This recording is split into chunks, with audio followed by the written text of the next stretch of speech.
Welcome. Welcome to A Taste of Justice. I'm Professor Angela Mae Kupenda, a law school professor at Mississippi College School of Law. But I tell you that only for informational purposes. Our views, interpretations expressed here are my own and should not be ascribed to my school or to my students. Now, this series is about the Constitution. And I believe the way to achieve the preamble of the Constitution, we the people, to establish justice, is about our learning more about the Constitution and what it provides. Learning is a key to enlightenment, and enlightenment to justice, or at least to a taste of justice. So I've been posting this semester regarding my constitutional law course. We are nearing the end of that course. I also posted related to my civil rights lawsuits course. But here we're concluding the con law course. One more video after this one. Now, in constitutional law, we've been doing something really exciting and really empowering for my students. After they took an exam, they each had to write a position statement on a current constitutional conflict. Not only did they have to discuss their own position on how it should be resolved, but they also had to consider the competing positions, the viewpoints different from their own, like a good attorney should, or also like a good citizen or other person in the United States should be able to see the opposite view, and for a lawyer to be able to argue the opposite position just like you would do your own. So this is the fifth. I'm reporting today on the fifth class where my students have made 10-minute presentations on their position statements. So here I'm going to summarize what we talked about today. It was an exciting day again. I'm so very proud of them. A little tense, but not a disrespectful tension, but a little bit of a tension I could feel as they articulated views perhaps different from their classmates. So I'm going to summarize their views, and then I'm going to tell you a little bit about the follow-up questions I sent to each presenter, and I cannot wait to see what they have to say in response to my questions. Okay. So the first student who presented today, here is the student's position. She argued, outlawing all rights and access to abortions is unconstitutional under the 14th Amendment Due Process Clause upholding personal liberty. Like many of the students, both male and female, they have been greatly concerned this semester and have been writing about issues, constitutional conflicts regarding the right to an abortion, the constitutional right of a woman to choose. So here she argued, she examined the history of the right to an abortion, even going back past Roe versus Wade. And then she urged that there is such a right that is found in the 14th Amendment Liberty Clause, she argues. And she also pointed out her position that a person as protected under the Constitution should be a person after birth. Now, I had some questions for her. So one question I asked her was, when you look at Roe versus Wade, after Roe versus Wade, which constitutionally recognized a woman's right to choose, there was a pushback to that opinion from the moral majority and also from many state legislative bodies. In addition, then after that, we had the Casey case, which reaffirmed Roe.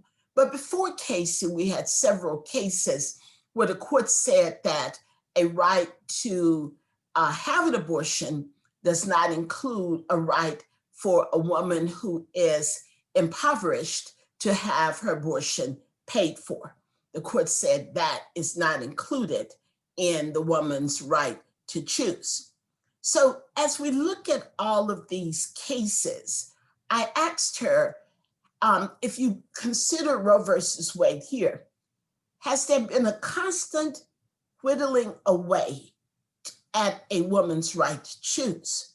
So if the court then said there was no such privacy right for a woman to choose, would that be a leap, a far leap that the court is making? Or is that a step in the progression that the court has been making? I also pointed her to the Casey case. Now, when the court heard Casey, a lot of people thought that, oh my, the court was going to overrule a woman's right to choose. But in Casey, the court went through all of these factors that it must consider before it decides to overrule itself. You know, occasionally the court does overrule itself. For example, in Brown versus Board of Education, the court overruled the separate and equal principle it had established in Plessy. And then in the Lawrence case, which recognized a constitutional right to same-sex intimacy, the court overruled a prior position it had taken in a case called Bowers versus Hardwick. So occasionally the court overrules itself, but it looks at a number of different factors as to whether or not the test is unworkable, whether the law must be changed, whether the factual circumstances have changed, whether people have relied on the holding of the right to a great degree. So I asked her to look at those factors and tell me whether things have changed from before. Have things changed from before, which could lead the court to say that the situation is different now, perhaps, and now it can overrule Roe when it had not before. I asked her another question. If you look back at some earlier clips, we talked about the shadowy privacy right, that we have some express constitutional rights. Then the court said there is a substantive due process right that is found in the penumbra. It's in the shadows that emanate from the specific express rights. And in one of these shadowy places, the court finds a woman's right to choose. In the shadows, the court also finds other rights, like the right of a married couple or a single couple to use contraceptives. The court has articulated a number of different rights that appear in the shadows of the privacy rights, shadows of the express rights. You find the privacy rights. Now, I asked her if the court starts to cut back on this penumbra by eliminating a woman's right to choose, if the penumbra is narrowed, will that have an effect, in her view, on other privacy rights? She did a wonderful job in her presentation, just excellent. And I look forward to seeing her response to my questions in a few days. Now, the second position statement by a student today was this: overturning Obergefell, where questions of democracy, marriage equality, and religious freedom clash. Obergefell is and should remain good law. Now, he's referring to the Supreme Court case that said there is a constitutional right to engage in, to have a same-sex marriage, where the court constitutionally protected the right of a same-sex couple to marry in any state, and said that if a couple is married in one state and they move to another, that other state must respect their marriage. Now, in his position statement, he is pondering whether or not in the future, this right of same-sex couples to marry, whether the court would say, you know what, we got that wrong. There is no such right for same-sex couples to marry.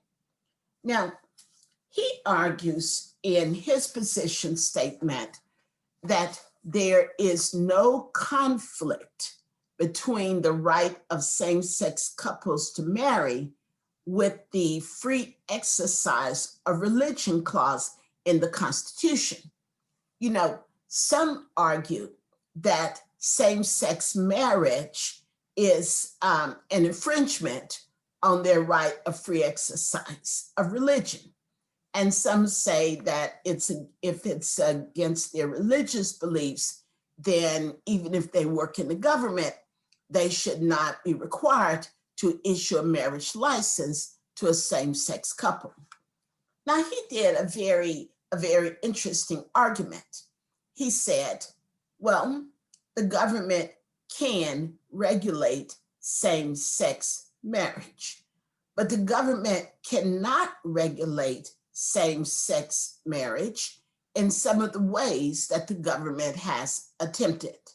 He's referring to a case that was very much in the news right after the court recognized the right of same-sex marriage, where a woman who was working for the government refused to issue marriage licenses to same-sex couples, saying it was against her religious beliefs. Now, my student argued that she has a right to the free exercise of her religion. Same-sex marriage does not intrude on that right. Same-sex marriage is there to restrict government. That even though she may have that belief, where government is concerned, government cannot decline to issue marriages to a couple where their right to marry is constitutionally protected.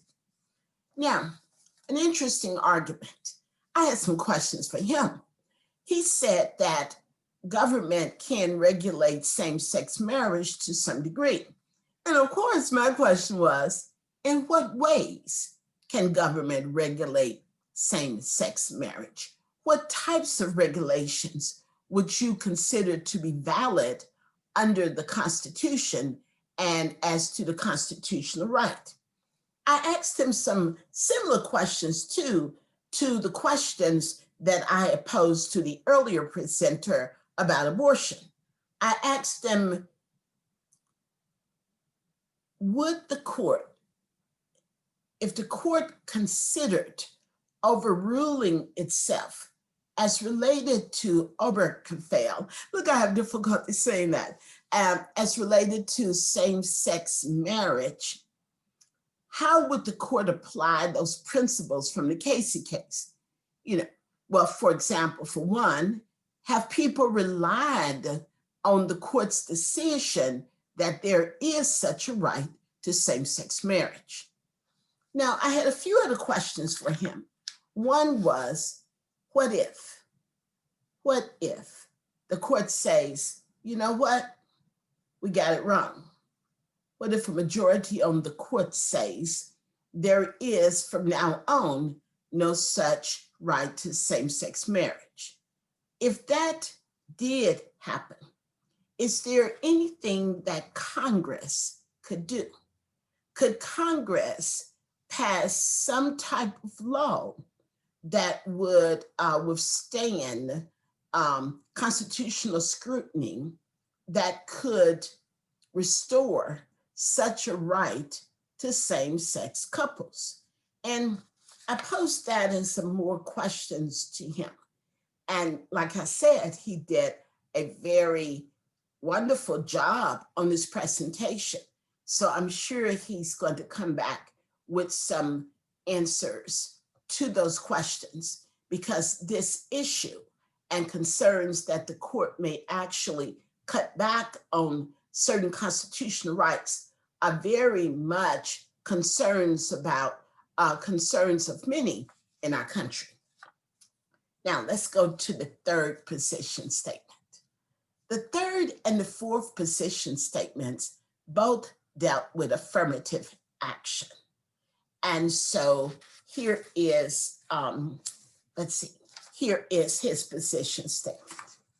Federal courts should not eliminate affirmative action in institutes of higher learning, but should ensure that these institutions implement procedures to eliminate unintentional racial bias in the application process.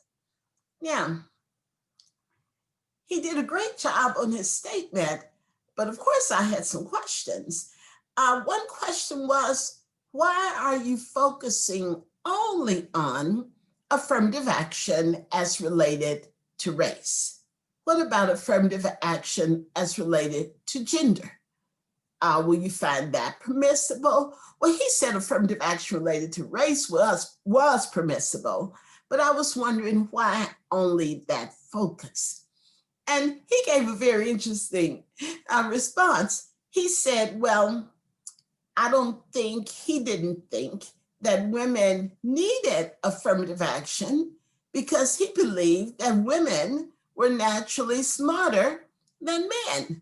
And so he did not see inequalities. And I'm paraphrasing here. I remember all these interpretations are my own. He did not see where affirmative action was an issue as related to gender. So I found his response quite interesting, but I pointed out to him that there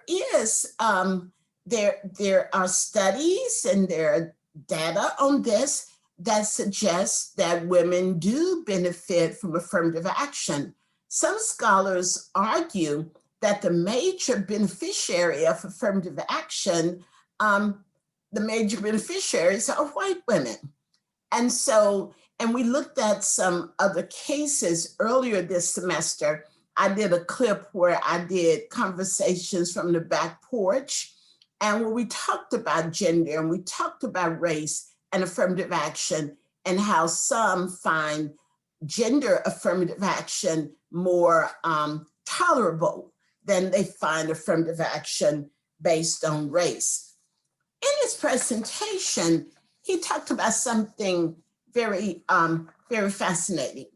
He said that among some non-white groups, in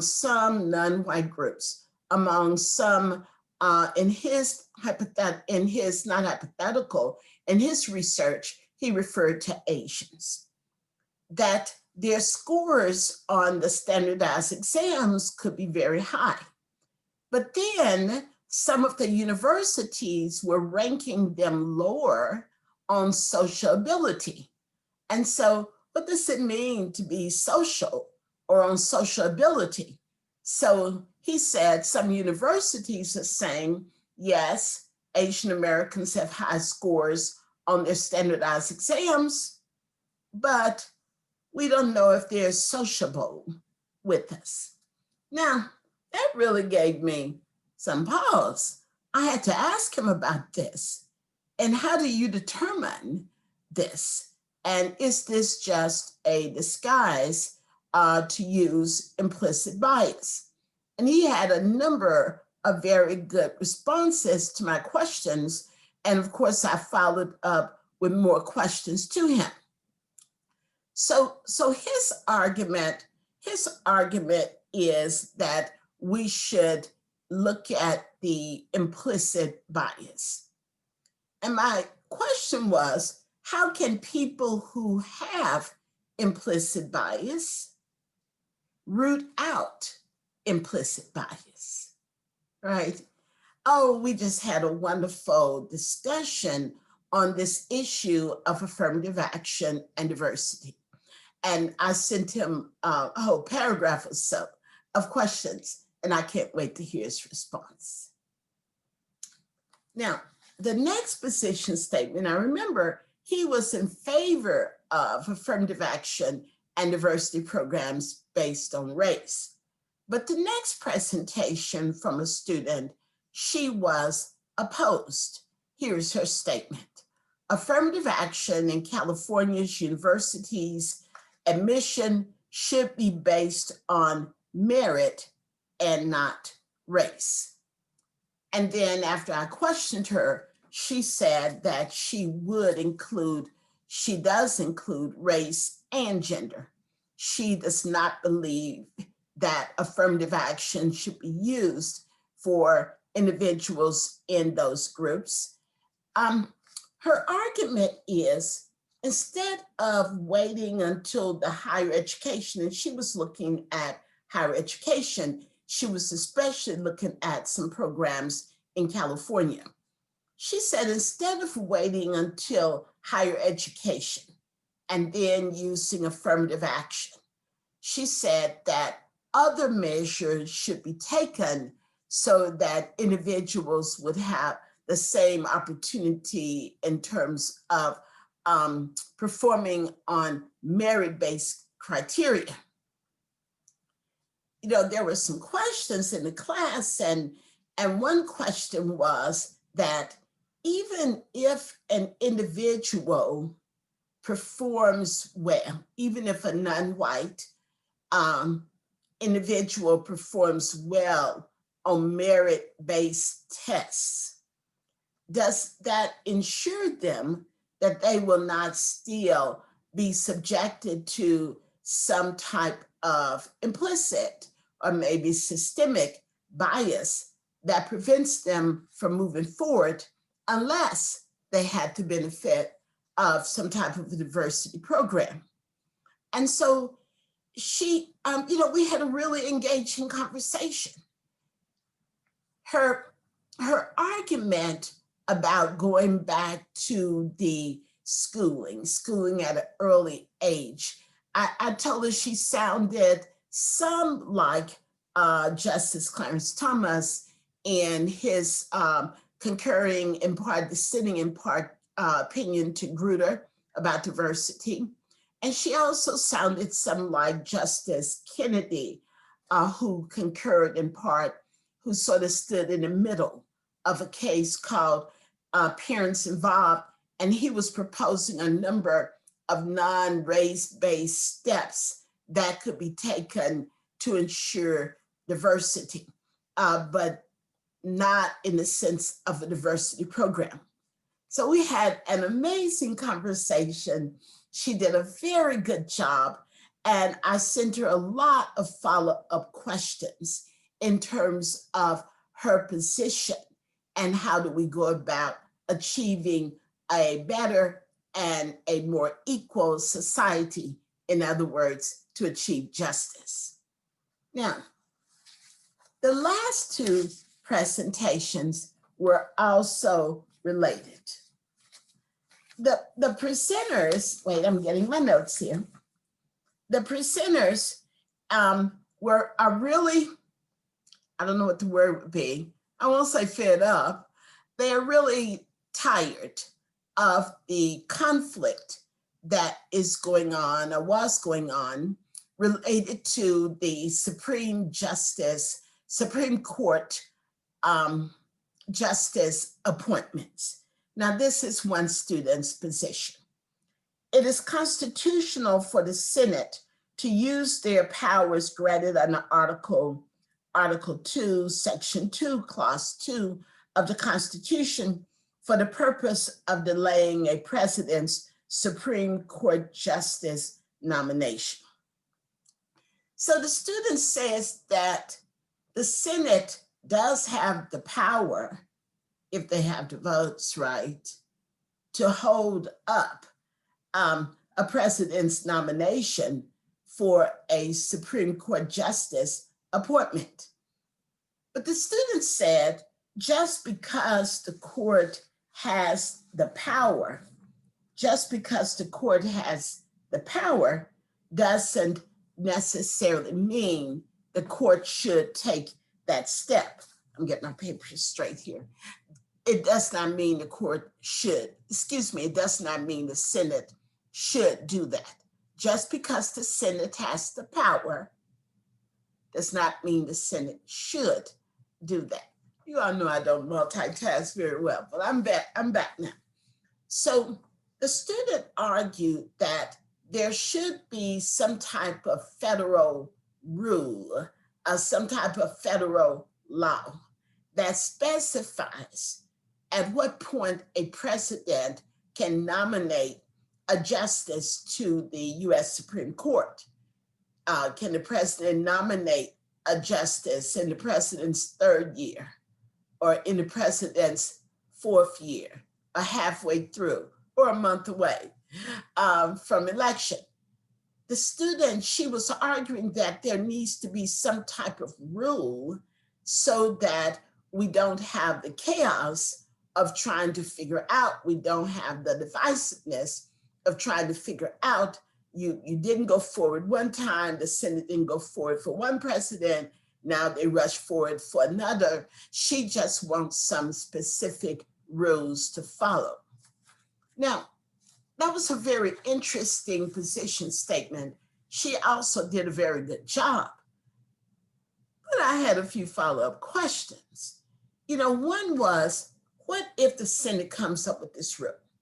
What if the Senate says, what if Congress says a president can go forward with a Supreme Court nomination as long as the president has 6 months left in the president's term of office?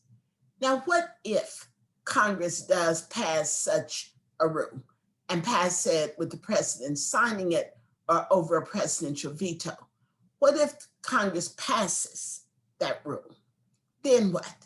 Then what would happen if years down the way, the president tries to nominate someone, the president is out of the limit of the rule?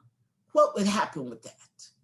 The court would get to say whether the rule was constitutional or not to start.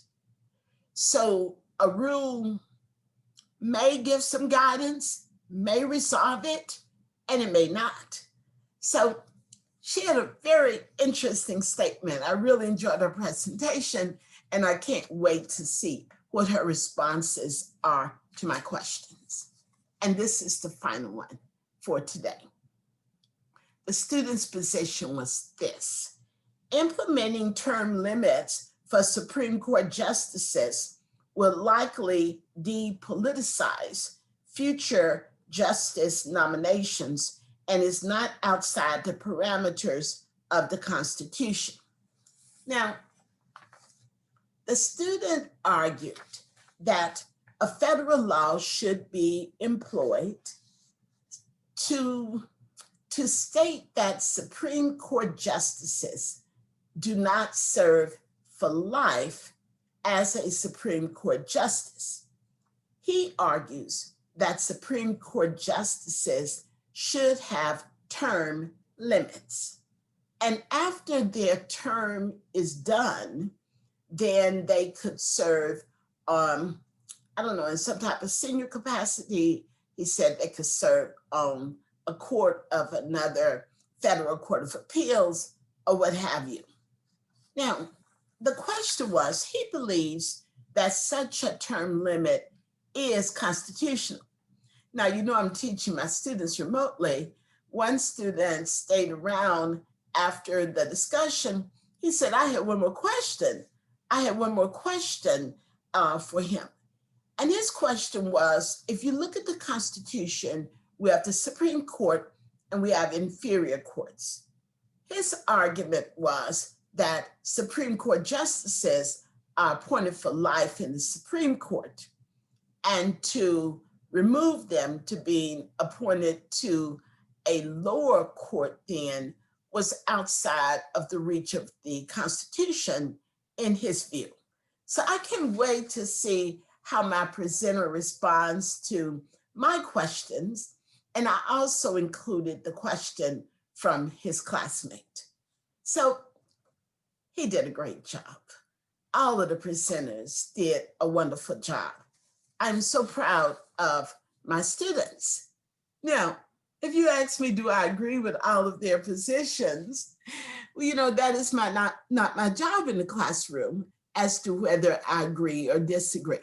My job is to encourage them in their analysis and to challenge them with another viewpoint. And that I do try to do. My students have gone from learning the basic rules of the Constitution to now applying them to the complex situations that we now deal with. One thing that came through quite clear is that students are troubled by they said, we're divided as a country, we've never been divided before. And I kind of challenged them on that point. Is that true? Maybe the way we were divided before as a country did not impact some of them in ways that it may have impacted others. I gave them a quote, and I don't know if I'm quoting something that I fully agree with, but I believe it was Churchill that says, democracy can be messy. And so the students want us to get it all together and get on to a we the people kind of Constitution. Look, learning about the Constitution is key. It is key to enlightenment. And I believe that enlightenment will get us farther along on the path to justice. And if not on the way, maybe we can at least have a taste of justice. Thank you so much for joining me. And I'll see you again in a few days for the final group of student presentations. Subscribe and sign up for notifications, because once I conclude constitutional law in the spring, I expect I will be teaching First Amendment, and it is something else. So make sure you sign up so you will know when I'm posting my final con law class and also posting First Amendment. You take care.